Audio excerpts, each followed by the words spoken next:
In a previous video, we talked about how to evaluate whether a code, an error correcting code, could correct single bit errors or not.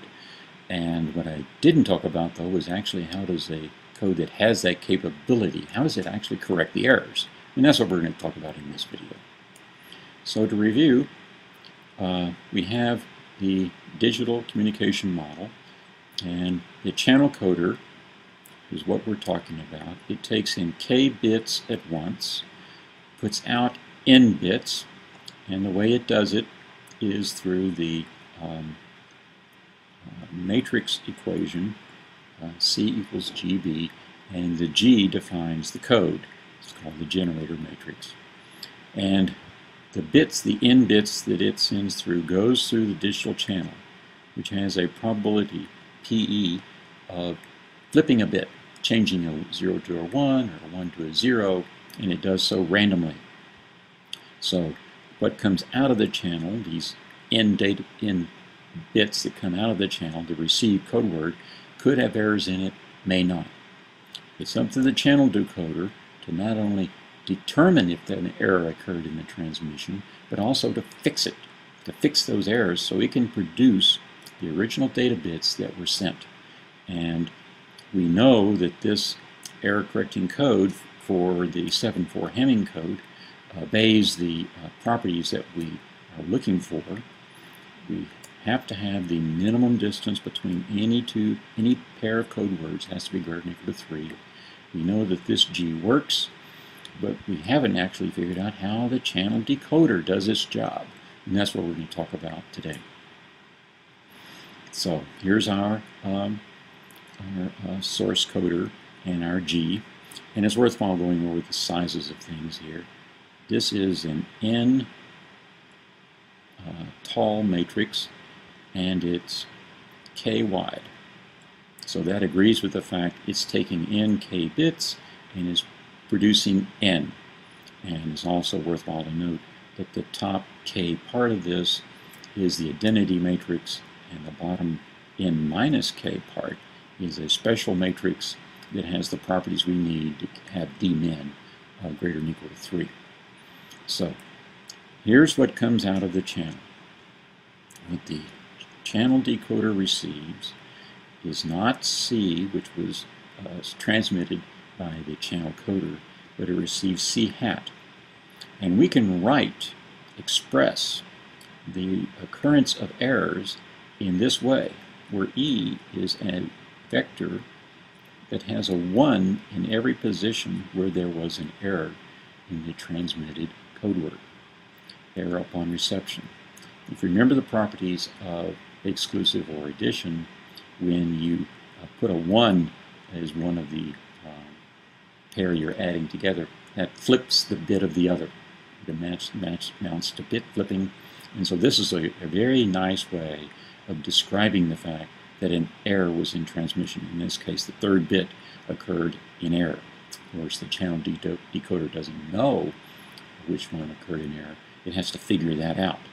But this way is going to be very helpful for us. Well, how does the decoder work? And what it does is it forms the following result. It creates the S vector as given by H, another matrix, times C hat. And the way H is created is as follows. You first take the lower portion of G and you stick it in down there.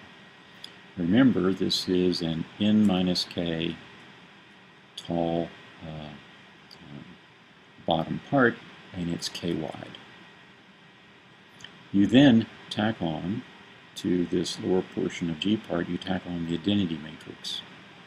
Well, that makes this matrix n minus k tall, and it makes it n wide, which is what we need, so that all the dimensions agree. So the dimension of S is n minus k.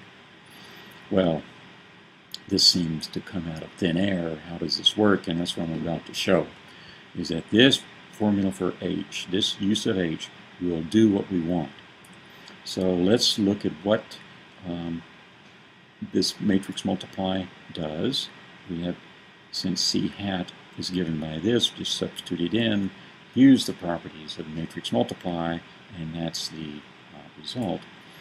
And when I substitute in what C is, what the channel code is, we get this.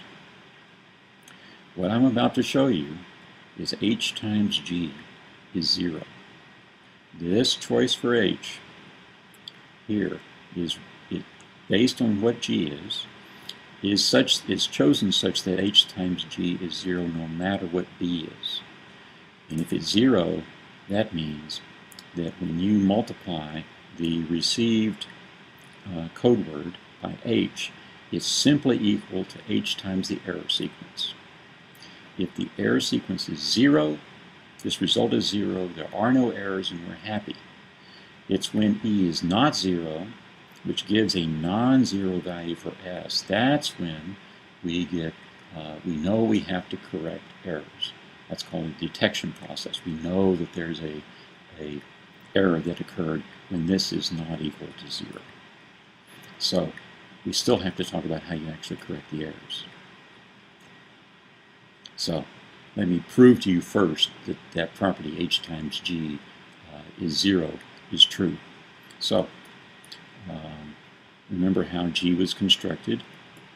Identity up top, G lower at the bottom, so that when you multiply it times the data block, you get the following result for C, which can be written this way. Now, H is, of course, formed in this following way. G lower is stuck down there, and then I is added on. Now what happens when you look at H times C?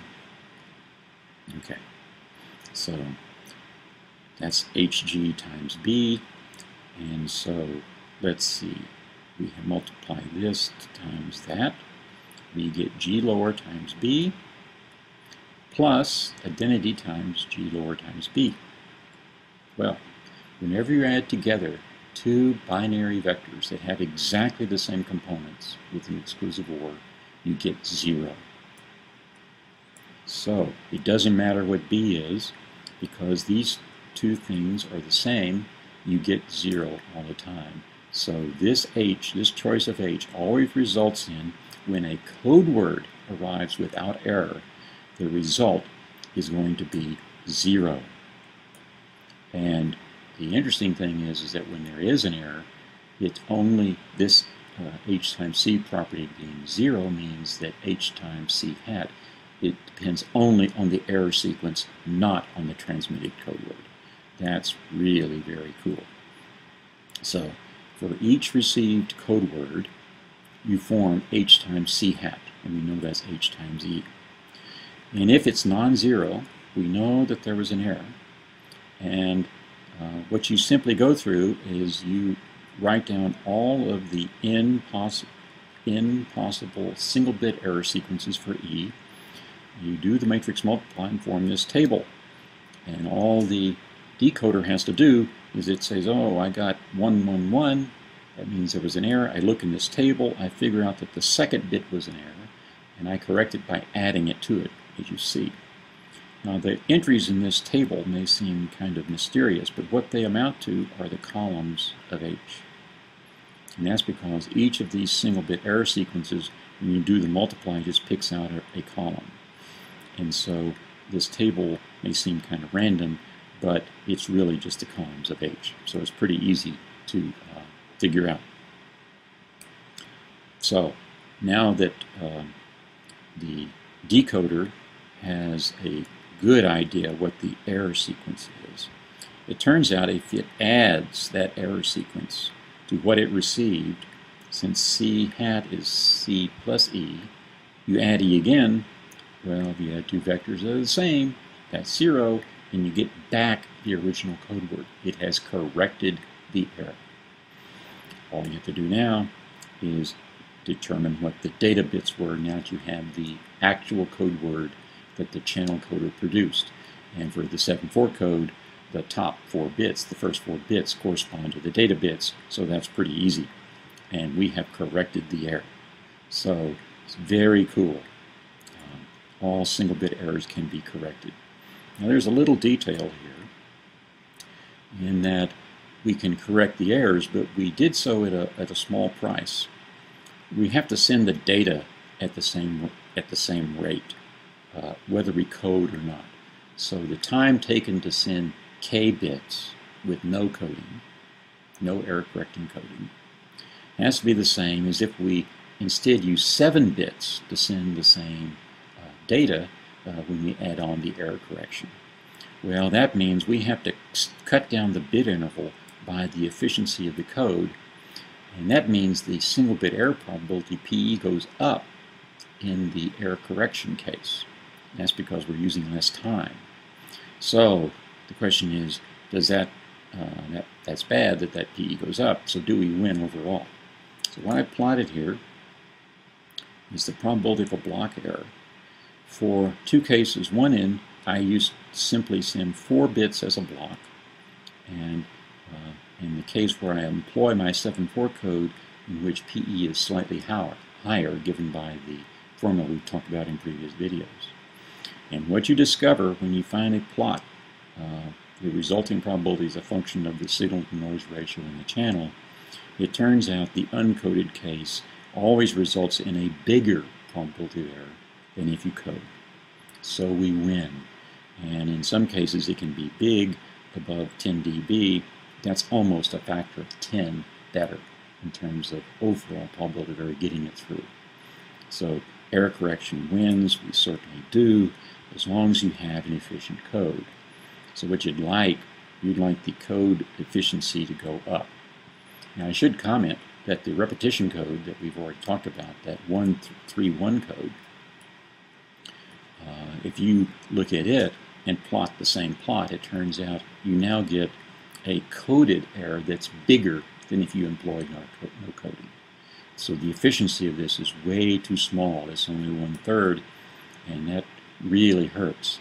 So efficiency of this code is 4/7. That's better, but we want that efficiency to be even better to get more regain in the probability of error. Well, let me talk about what a 7/4 code is, and what, in particular, what this Hamming code is. What constitutes a Hamming code? And I'll show you how the efficiency can go up. So, as we've seen in a NK code, the number of single bit errors is equal to the length of the code word, which is n bits. Okay. Now, the number of non-zero values for h times c hat is 2 to the n minus k minus 1. And the minus 1 is because we exclude the all zero sequence, because that means no errors occur. So the dimension of S is n minus k, and the number of numbers you can express in n minus k bits, of course, is 2 to the n minus k.